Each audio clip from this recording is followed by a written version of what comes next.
So we're beginning the holiday season festivities, and we're remembering the birth of Christ with a program of music today, and it looks like we'll all be contributing with our musical talents.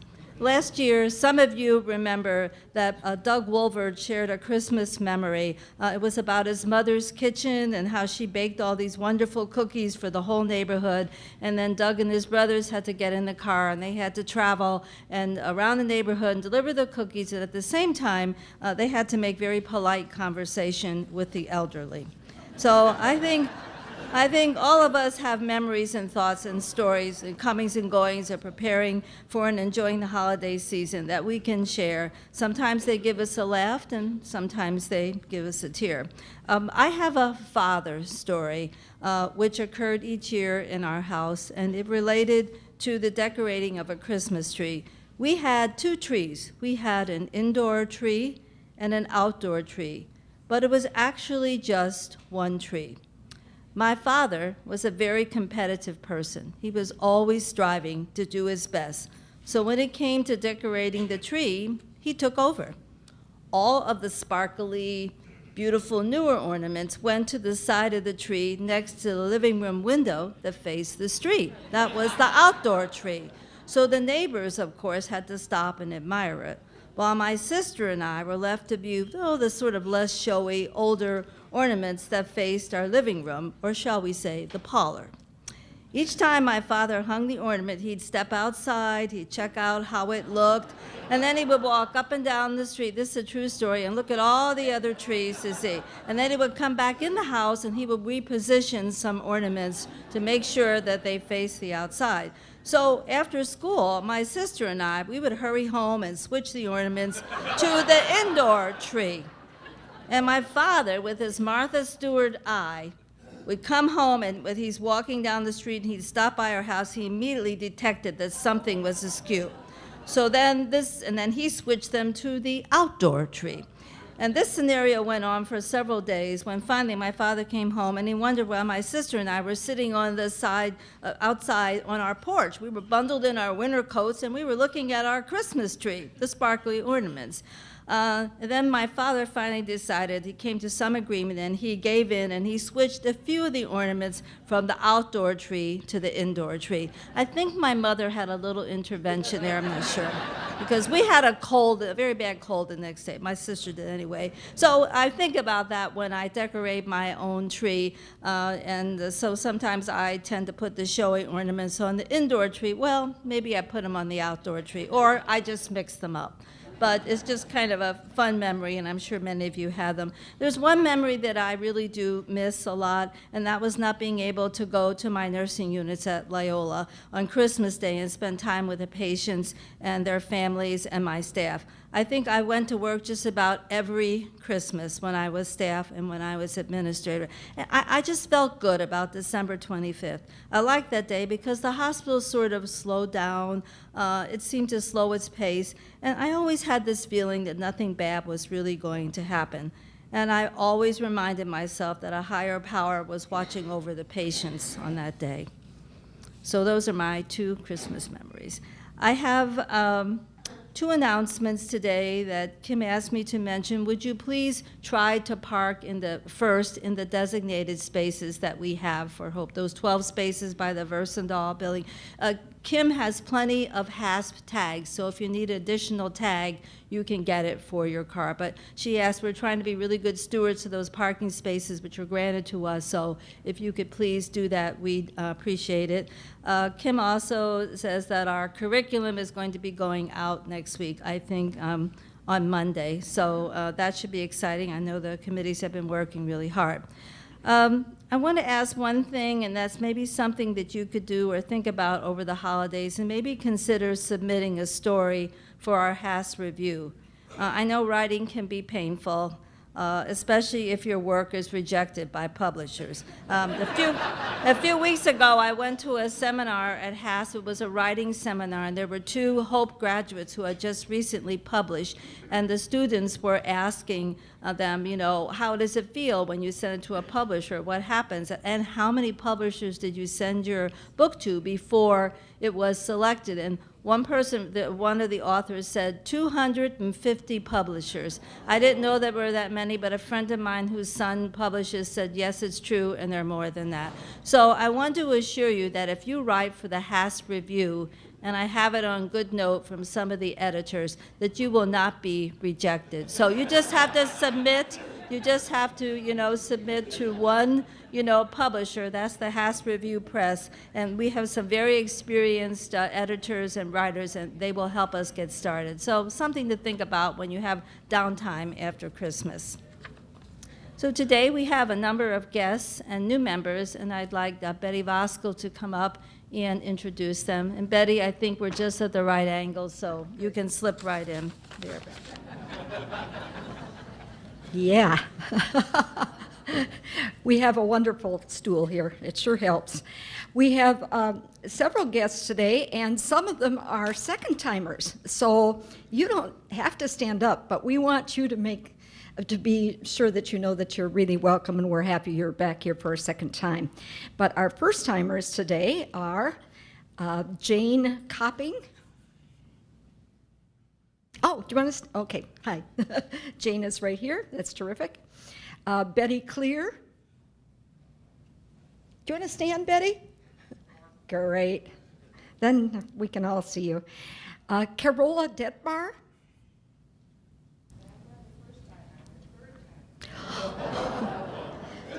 Well, happy to have you. Russell Dykstra. Jeff Engelsman. Dennis Mott. Oh, there, okay. Jerry Snyder. And finally, Mark Newsma. Oh, hi, Mark. Nice to see you again. Sorry, old colleague. Haven't seen for years. Okay, great. Our new members, and again, I would ask that our new members come up here so we can all see you for this last time before you're just one of us. No special treatment after today. We start with Bob Copping, whose mentor is Richard Swanson.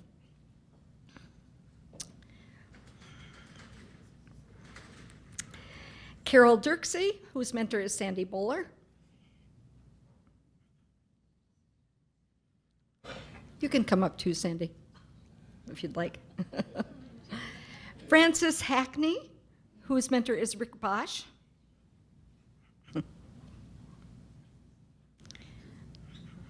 Nancy Miller, whose mentor is Mary Vincent.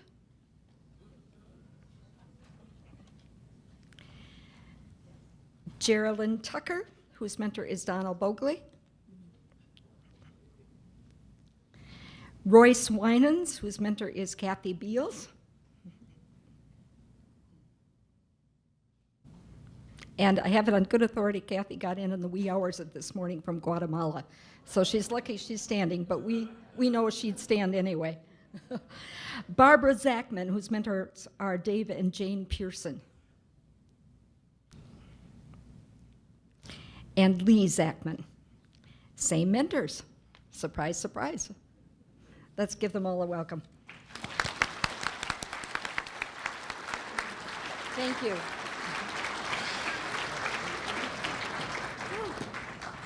Well, it looks like we have a great program this morning, and I'd like to have Peter Deedy, the chair of our program committee, come up and introduce our speaker. I'll leave the glasses up here if you need to see.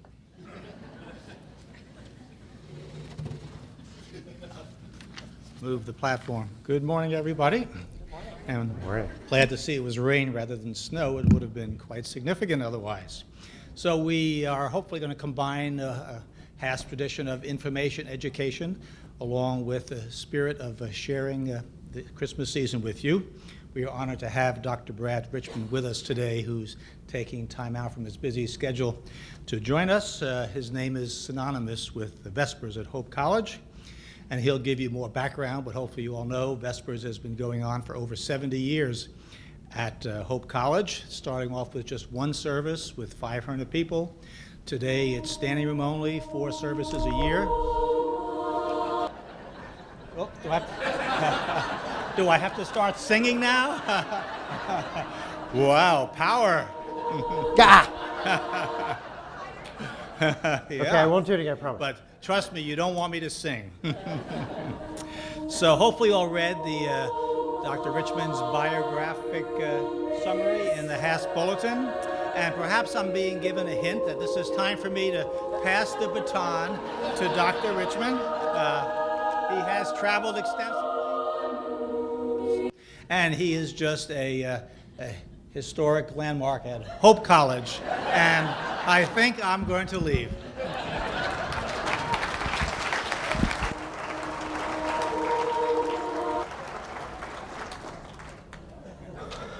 Can you hear me? That reminds me of, I think President Obama was speaking at the Paris Peace Conference the other day and went long, and they kept beeping him because leaders were allowed something like 3 minutes, and he was going on. And so beeps were going on every once in a while. So that was my way of butting in. I think we said something like, okay, 15 seconds, and no, I apologize for that. And I missed the entirety of the introduction because I was so embarrassed about the music going on and off. So I apologize for that as well. So if I'm redundant here and speaking about Vespers in any way, sorry. But my job here this morning in a fairly brief period of time is two parts as I've defined it. I'm going to talk a little bit about the history of Christmas Vespers, and then I'm going to play some carols for you, and you have some sheets on your table with the words attached to them, and we're going to talk a little bit about the music and the art associated with the birth of Christ. But Christmas Vespers has been going on since 1941, and this year is its 75th iteration. I have not been around for all of them. I've been here as much as I may look the part, especially at the end of the weekend. I've been doing Christmas Vespers this will be my 18th year. So in terms of its longevity, I'm still a bit of a neophyte. But I'll do my best to answer any questions you have at the end and talk with you a little bit about it.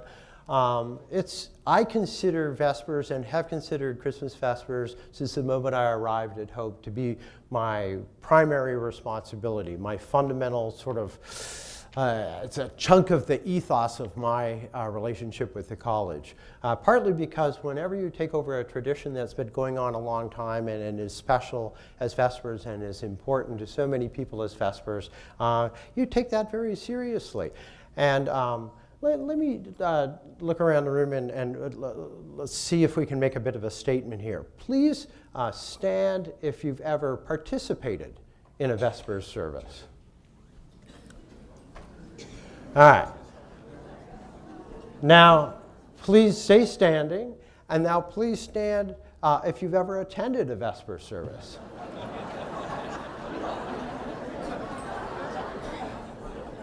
Okay, now have a seat.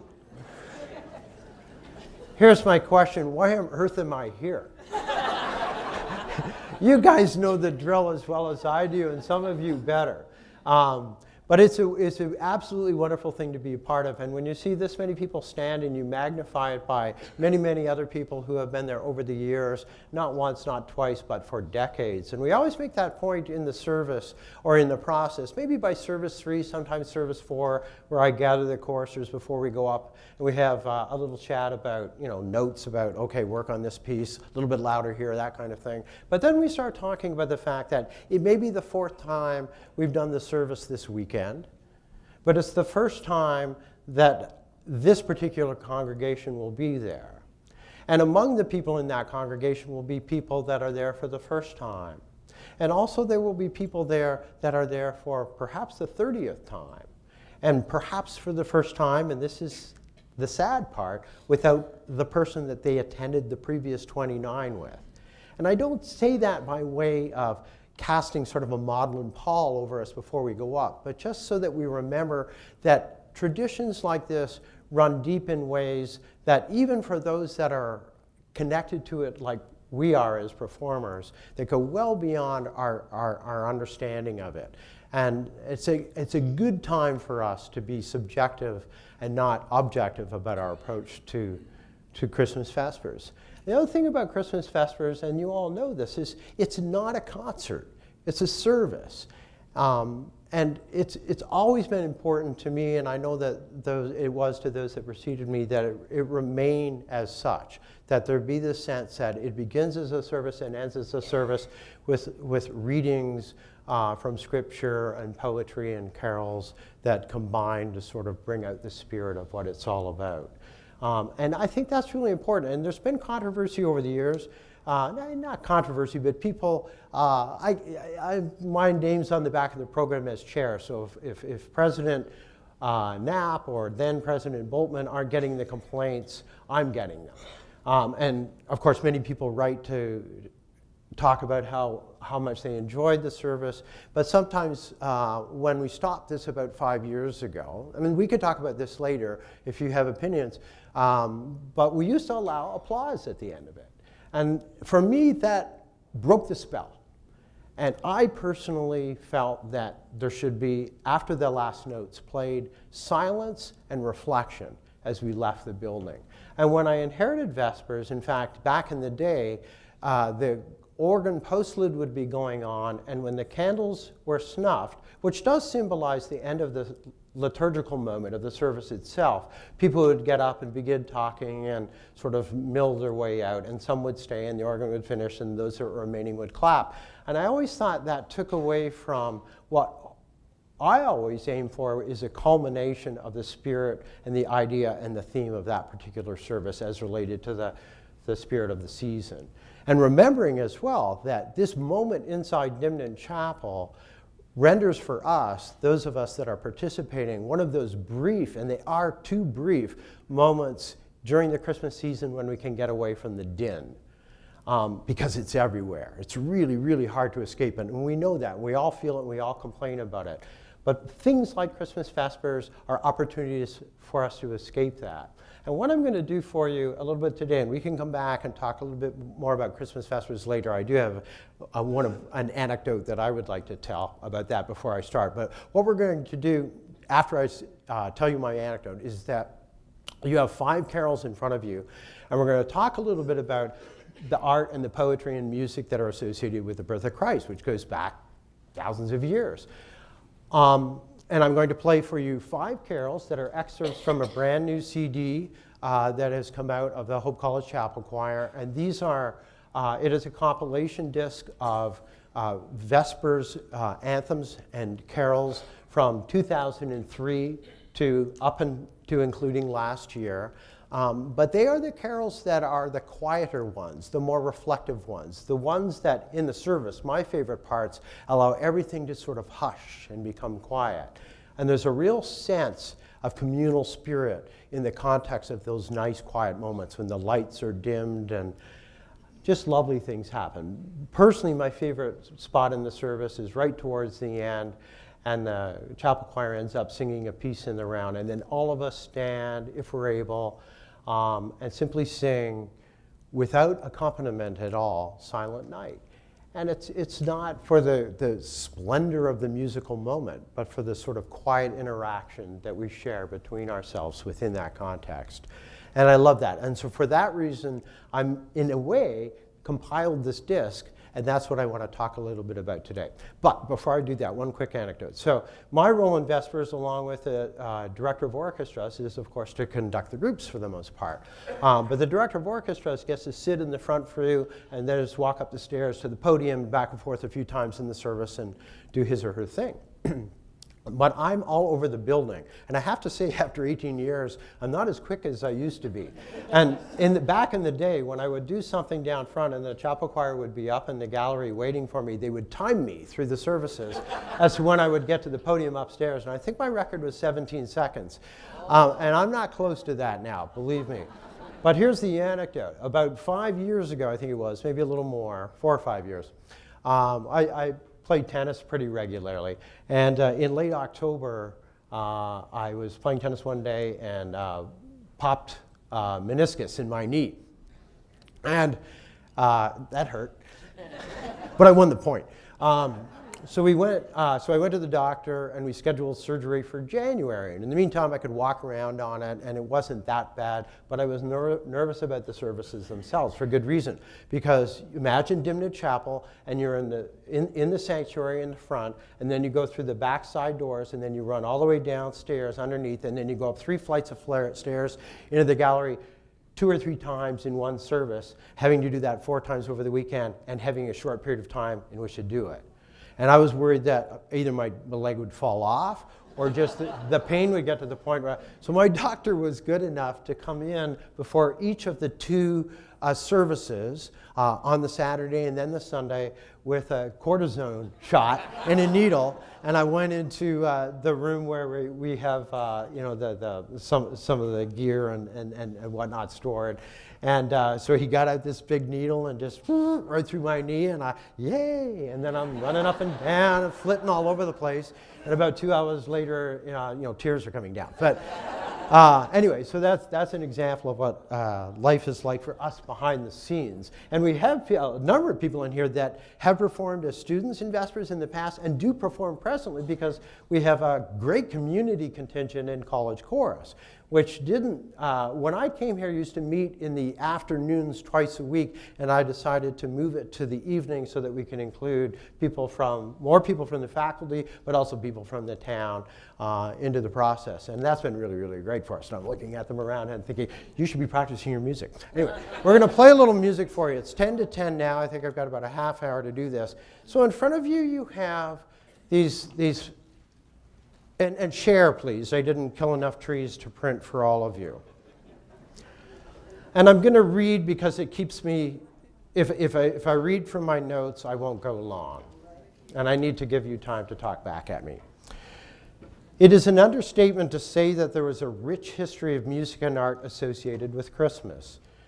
Recently, as I said, we produced a chapel choir CD that includes pieces from Vesper services between 2003 and 2013. The works on this recording are mostly quiet and reflective, evoking the beauty and mystery surrounding Christ's birth. Today we will examine 5 carols from 5 different reference points, or you might call them subgenres: mystery, Mary, lullaby, cross-cultural, metaphor.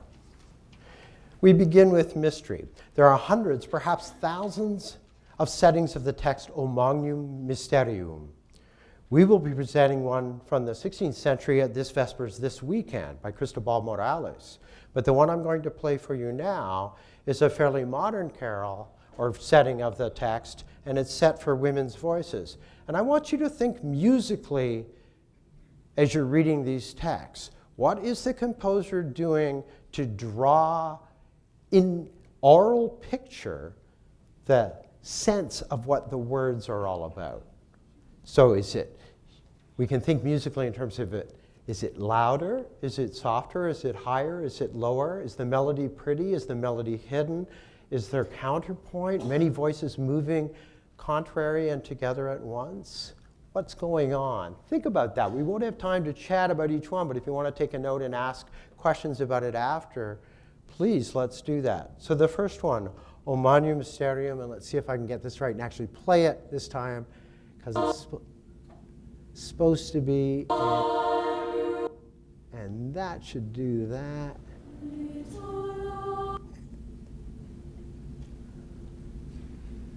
Yeah, so it worked perfectly when, here you go.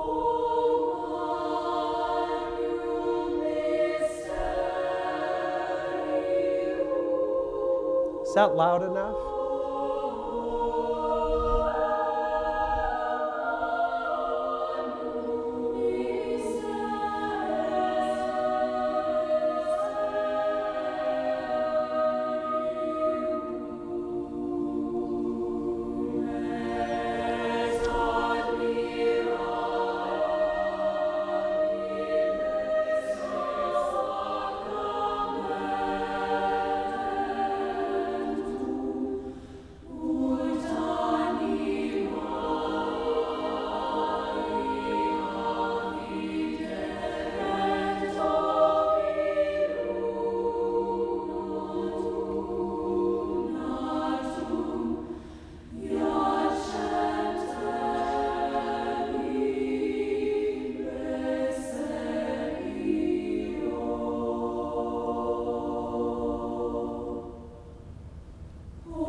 So the next one, which I've already given you a preview of because I haven't figured out how to work the machine yet, we move to Mary. So it's not that these things aren't intertwined. There are references to Mary in those carols which are mysterious. There are references to the King Jesus in those carols which refer to him as a tiny newborn in a lullaby. But there are carols, and I think this is by design, where the composers and the poets are moved to bring to life and to characterize one aspect of the really interesting woven fabric that is the story of the birth of Christ. So the second one is Mary. Now, Mary can be presented as the mother of God in one context, or simply a lowly maiden in another context. The mother of Jesus is undoubtedly, aside from the Christ child himself, the most highly referenced character in all of the Christmas carol literature. As I just said, sometimes she is treated with an almost godlike reverence. Elsewhere, she is seen simply as a lowly maiden. Clive Sansom's poem, The Shepherd's Carol, is a hymn to Mary from shepherds who have seen the Star of Bethlehem. It is beautifully rendered, I think, in Bob Chilcott's setting. A little story behind this piece, I do a May term in England every once in a while, and on this particular one, maybe 5 or 6 years ago, I had a couple of chapel choir members with me, but they're not all music majors that necessarily go to this. Anyway, we were in Cambridge, and of course we went and heard King's College, Cambridge, the choir there. And I bought 2 of the guys that were along a CD, and I said, okay, here's a CD of Kings doing Christmas carols. You pick one, right, and we'll do it. And so this is the one they picked, this particular carol. And again, the poetry's in front of you. Go ahead and read it while I play it for you, hopefully.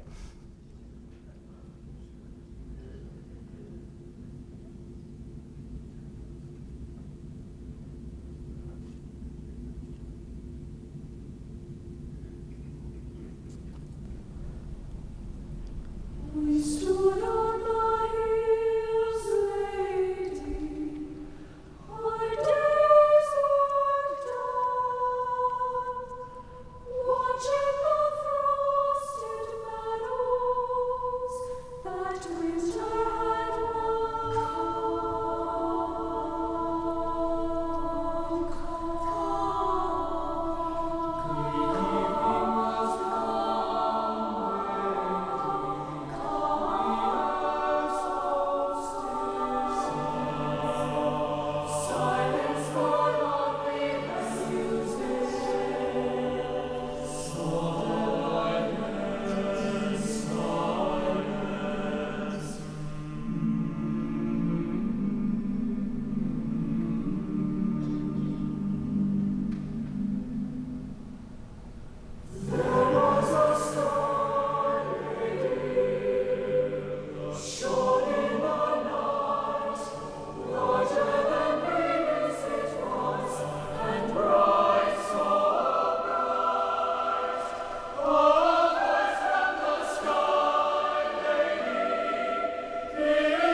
So we have come, lady, our day's work done, our love, our hopes, ourselves, we give to thee,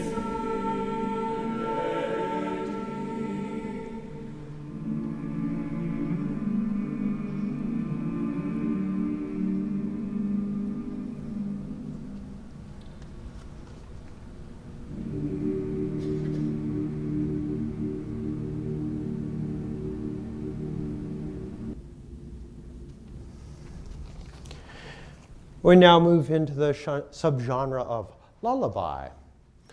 In many ways, similar to the one we just heard, at least in its approach and characterization of the birth itself, the human side of it, the fragility of the baby. Lullabies, of course, are common to all of us. We sing them to our own kids and we have them into our grandchildren. And so the quality of music associated with a lullaby in a Christmas carol or an art setting is often very similar to those that we would use in any other context. But the difference is that lullabies associated with Christ almost always, you could probably find exceptions to the rule, but there aren't many, they almost always portend the tragedy that is to come. And it adds a bit of a sadness and almost potentially a bitterness to what is otherwise characteristic in lullabies of absolute sweetness and comfort. This one very subtly does so. It simply talks about sleep, Jesus, dormi Jesu, please sleep. I feel better when you're asleep.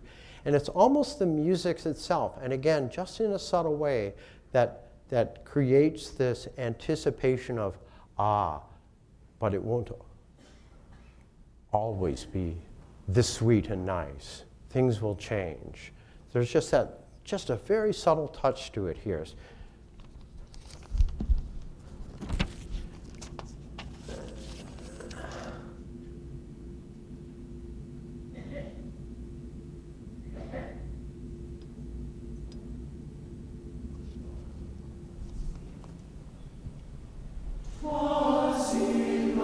But that wouldn't be it.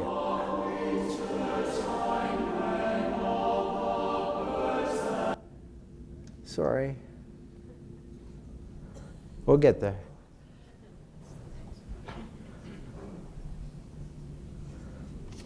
Come on, guy.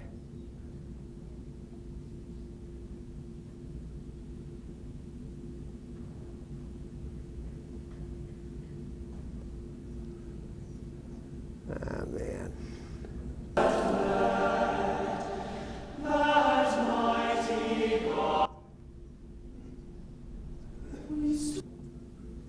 Oh, my dear heart, young Jesus, sweet, my cradle in my sweet, and I shall rock thee.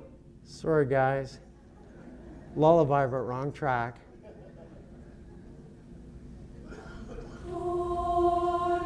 Voila.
It's subtle, but you can hear the gentle rocking.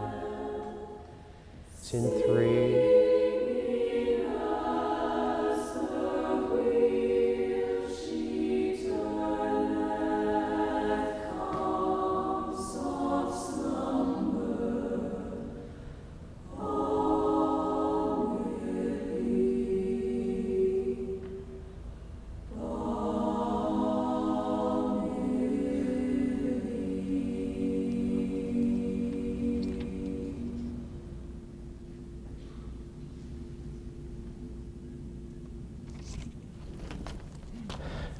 Now we move to the subgenre cross-cultural, which is a really interesting one as you look around the world and you hear the carols from different parts of the world, and you remember where Christianity was rooted and into Europe, and then Northern Europe it grew, and then of course it becomes transported like other cultures were transported from one part of the world to the other ideas.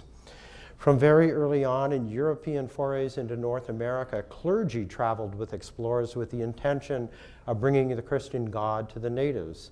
As in Africa, Asia, and other parts of the world, this often led to a merging of indigenous and Western traditions.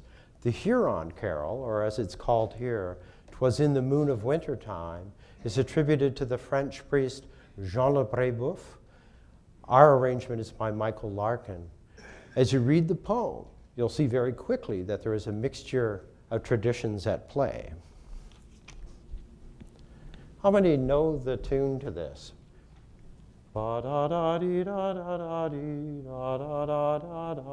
It's a very famous tune and gorgeous, gorgeous, pretty tune. Nice arrangement, I think. And I want to play the right one, so let's go here.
Our last category, the most esoteric, I guess, metaphor. Ideas suggesting the idea or words suggesting through their imagery ideas and characteristics of Christmas and Christ. So, for example, Prince of Peace, he is the way. Christ is the light of the world. Without light there is darkness, and in darkness we will never find our way. It's not surprising that the idea of light is so strongly associated with the coming of Christ. Our next poem, so short but so evocative, comes brilliantly to life in Eric Whittaker's carol Lux Arumque. Whittaker's writing style exploits the shimmering overtones that are brought out in the massive choral harmonies. He moves fluidly between thick and sparse textures and exploits a wide tonal range. Why did I say all of this? Because here you're not listening for a melody per se, or a rhythmic idea per se that continues and captures your attention, but you're listening to what music can do, and especially choral music and voices, within the context of changing textures. So imagine textures as a rich tapestry of colors that come and go, or simply the texture of light in a forest where you walk from one tree to the next and the light comes right at you, and then all of a sudden it's filtered by branches and foliage. It's always changing. It's changing as you walk, and it's changing because the sun moves through the sky. It's changing in all contexts. It's ephemeral. It's never static. That is light. So the idea of Christ as light will take many forms of light, both subtle and brilliant. And I think that's what Whittaker is after in his style of writing, and especially with this piece. So as you listen to it and you look at the poem, I want you to imagine, if you can, images of light, experiences you've had with light, beautiful sunsets, whatever. Foreboding light as well, because again, in all of the Christ stories, in all of the carols associated with the birth of Christ, there is subtle portents for that which is to come. So, Eric Whittaker's evocative Lux Arumque.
So there you have it, sort of one aspect of Christmas Vespers summed up in these 5 pieces and in this new chapel choir CD. For me, I love all aspects of Vespers. I love the readings. I love to hear different people. I hear many of the same readings every year, but I find readers that are fresh and new every year and bring their own perspective and voice to those readings. It moves me. And I'm moved too to be in front of a group singing the Hallelujah from the Mount of Olives by Beethoven, which we'll be doing this Sunday, or African renditions of carols like Bethlehemu. But I'm equally moved, and maybe even more deeply moved, by that which is most quiet and most introspective. And I find these moments in the service when I'm not having to run from one place to another, where a hymn's going on, and I do have to go somewhere else, but I'll walk outside for a moment,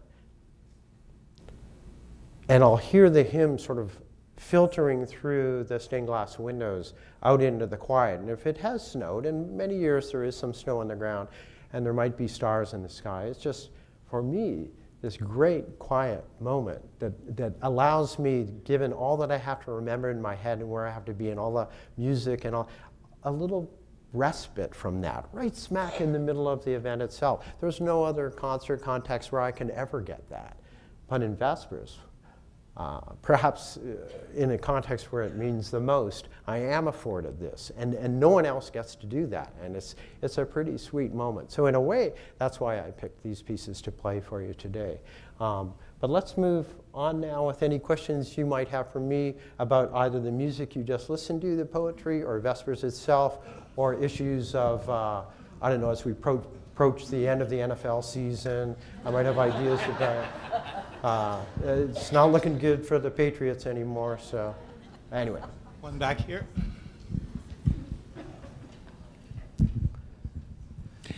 I'd like to know when you begin rehearsals with students for Christmas Vespers. Also, when do you start rehearsing in Dimnit Chapel? Dress rehearsals, whatever you want to call that. And I note that there are professors who are part of the grand choir, teachers and so forth. Do they have to audition for that? Yeah. Do they have to have any kind of musical, not necessarily knowledge, but a voice? All they have to know is which way's up.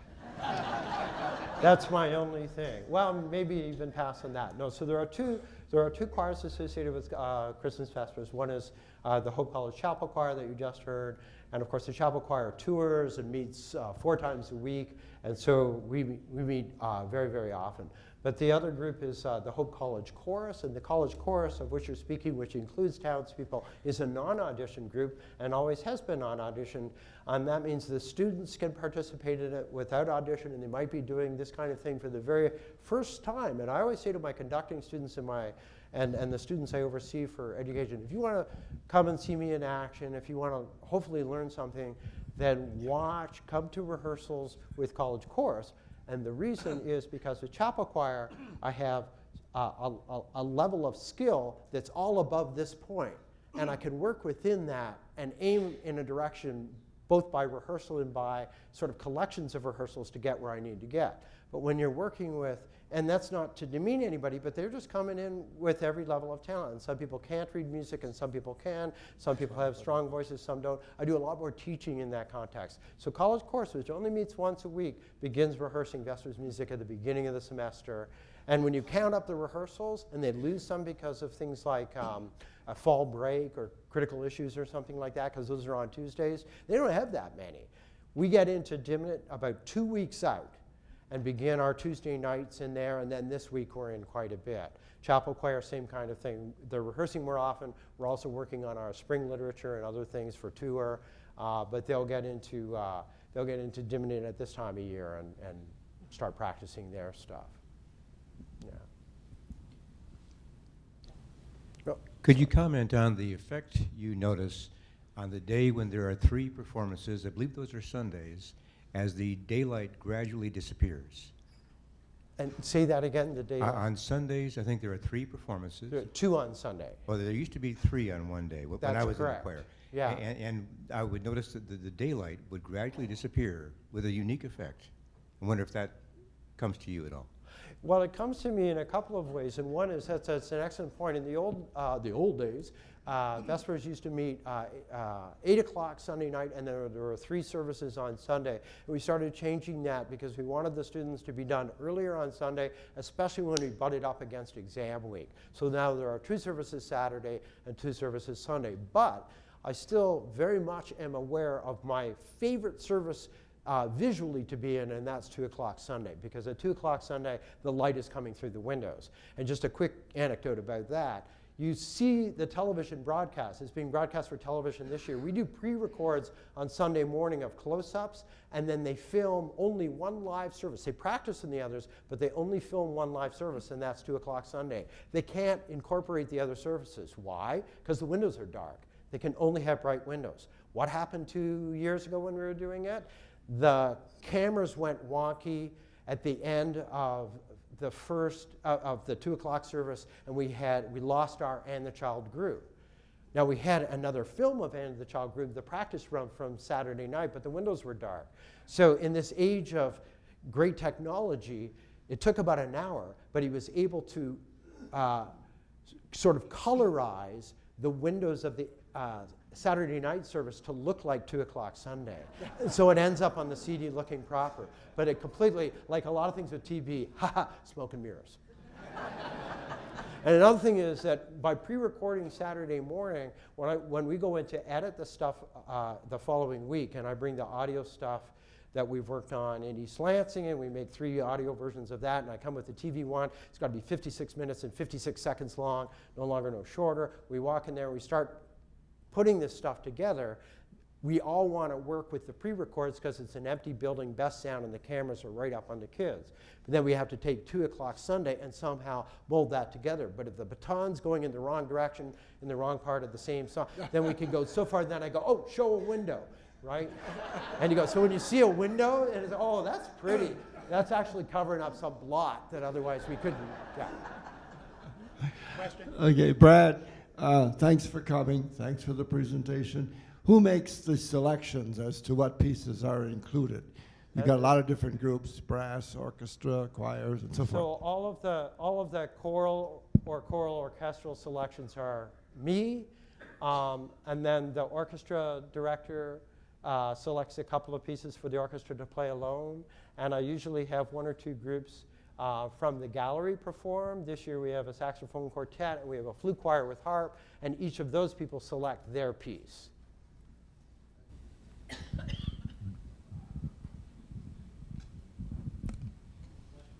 Yes, thank you.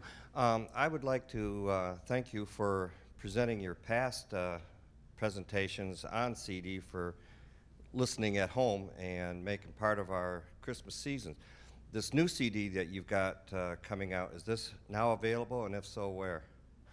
It is. In fact, you're the first people to hear it in this iteration. Boxes arrived a couple of days ago, and it's in the Hope College bookstore. One more question here. Okay. Coming. I want to ask about a phenomenon that I notice in church choirs as well as here today. And I almost hesitate to do so because it may be my fault that I wear hearing aids, though I have the loop on them, so I hear pretty well. The phenomenon is this: when I hear the choir sing, I cannot hear clearly articulated the words of the poem. And since I value poetry highly, it bothers me. And I'm wondering if, as you teach choirs and singers, do you stress articulation, or is your goal to meld or weld the words into the music so that the voices are merely instruments, not articulated language? Right. That's an excellent question. It really comes down to the type of music itself and the complexity of harmonies and everything else associated with it. Yeah, we stress articulation like crazy, but in the pieces you heard today, this collection of pieces especially, and this is why I wanted to hand out the poetry, you can't always hear it, and there's no way you'll ever be able to. And part of the reason for that is to say a consonant, k, s, p, it's gone as soon as I say it, and it has only in its audio scale, that is its spectrum of overtones and things like that, a very small sort of list of partials, harmonics. But when you attach several voices together, especially when they're singing a cluster chord, then you're not only hearing the notes that they're singing, the fundamental notes, but you're hearing a display of overtones above that. You don't identify those as specific pitches, but they're there. They're the sparkle, they're the brightness, they're that which in a nice building really resonates beautifully. But at the same time, they're so broad and powerful that they'll obscure inner text. And the question of text in music goes back to, if anybody's familiar with the Council of Trent, when one of the things considered by the Catholic Church as they were moving forward in the Middle Renaissance and Protestantism was growing, was music in the church had become complex to the point where they could no longer hear the words of the Mass clearly. And supposedly Palestrina came along and wrote the Pope Marcellus Mass, which saved polyphony in the church because the words could be clearly heard in it. Bit of mythology, except that it's true within the context of that was a concern at the time, and it's still a concern within certain contexts. And really what we're doing here is weighing the art. And it could be that the poets of these particular pieces, while one of them is written by the composer himself, but the poets might take exception to, and have often in the past, with musical renderings of their poetry. So the tension and sort of tension between poetry and rendering within music is something that's always there, and in certain kinds of music harder to solve. In other kinds of music, if it's homophonic, that is everybody speaking the same text on the same rhythm, it's easy to achieve, right? And should be. Good question.